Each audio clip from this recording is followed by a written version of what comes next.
Elizabeth Barrett Browning's famous poem, Sonnet 43, begins with these words: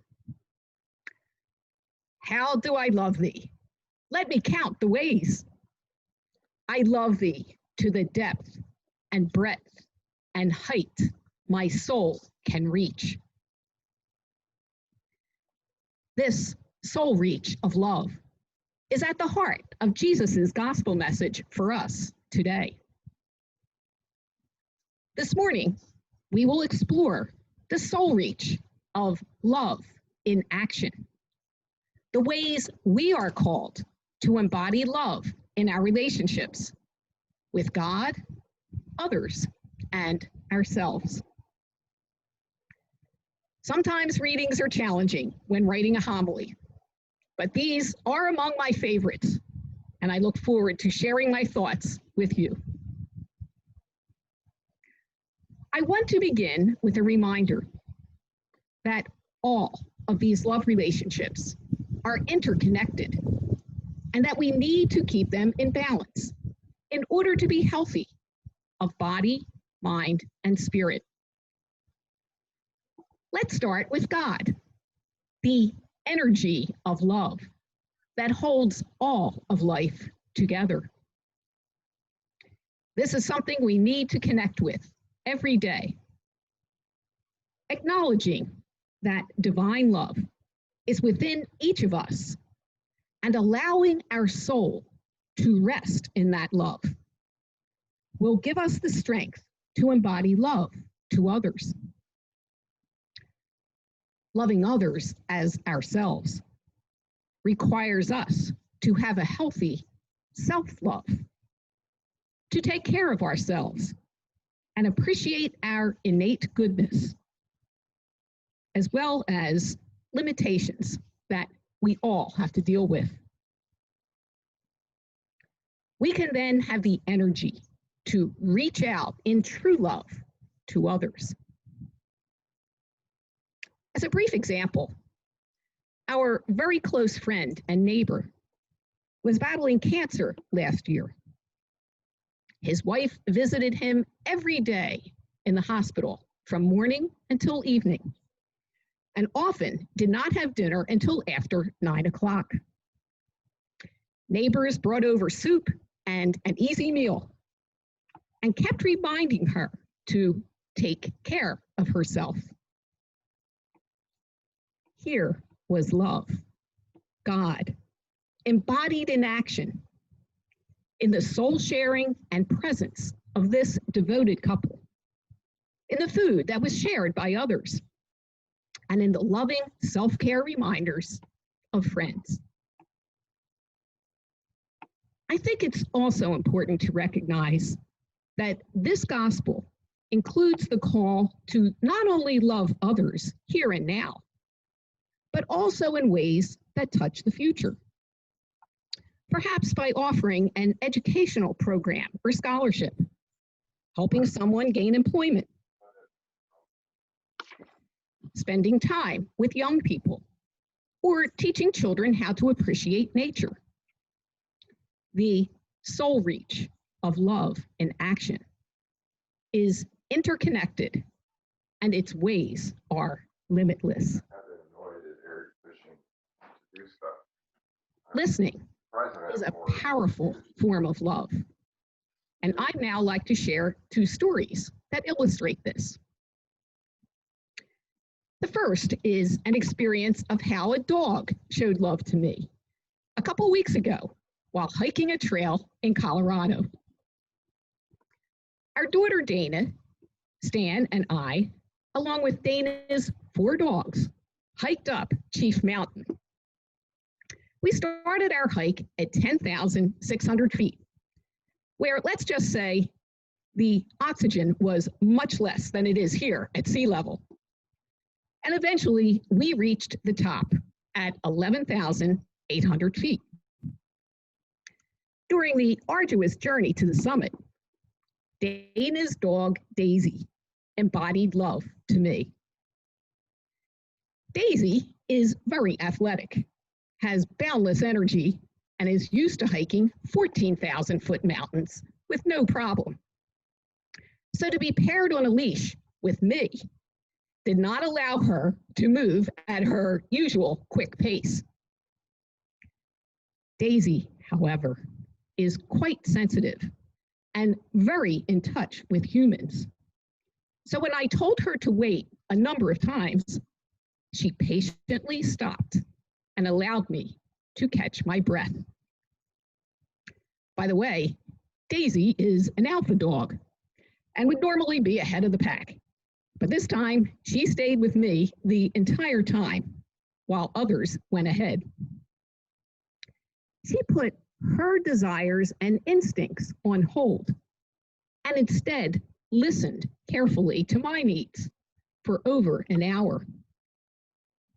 I kept thanking Daisy for being so good and was amazed at our connection and her embodiment of patient, understanding love. Love was also splendid at the mountaintop, where we could see mountains in all directions, and the comfortable temperatures allowed us to completely enjoy the embrace of love in nature.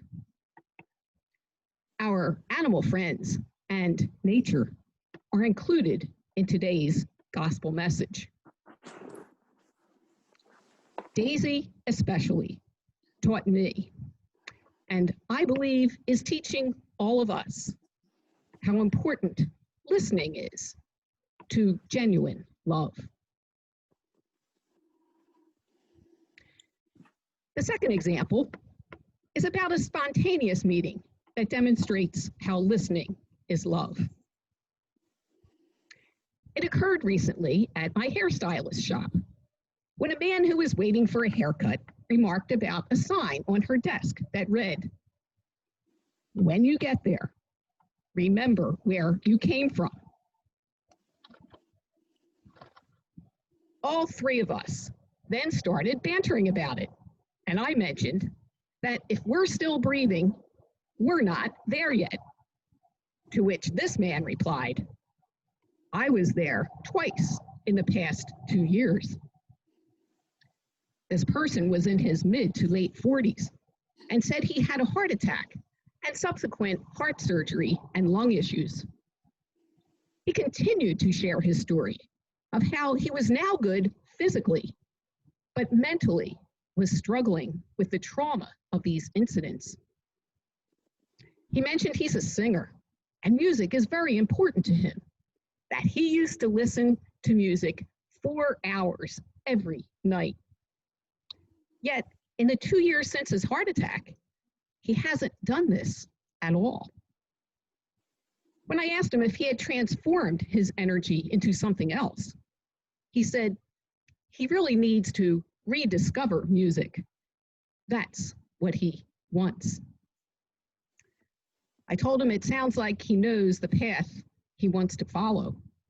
It's a matter of finding it and living into its unfolding. When I asked him if he ever wrote his story, because it is quite a story to tell, he said he wouldn't feel right about making money on it. To which I responded, it's really about how his experience could help someone else who's going through something similar, physically, emotionally, mentally, and spiritually. Now, throughout this conversation, my hairstylist was trying unsuccessfully to run my credit card. So finally I told her, I'll send a check, and off I went. As I left, I felt like something profound had just happened, that the Spirit of God was in that spontaneous meeting. About 3 minutes later, I received a phone call from the stylist saying this man wanted to pay for my haircut, that he appreciated our conversation and felt listened to. I believe this exchange embodied mutual listening. I felt deeply touched by his sharing of a tender part of his heart and his struggle for healing. He was touched by my taking time to listen and talk with him. This was soul reach. Something in his soul reached into mine, and love wasn't fleshed. I pray he will rediscover the song of his soul and bring his unique love to action. Love is expressed in limitless and interconnected ways among people, animals, nature, and deep within ourselves. During the time of quiet before homily response and throughout this coming week, reflect on how you have experienced love in action and how God may be calling you at this time in our country and in our families to listen with love. Take a moment to be grateful for that experience or that call to listen. I close with Browning's words that I began with. How do I love thee? Let me count the ways. I love thee to the depth and breadth and height my soul can reach. Reach into your soul and bring your love to action.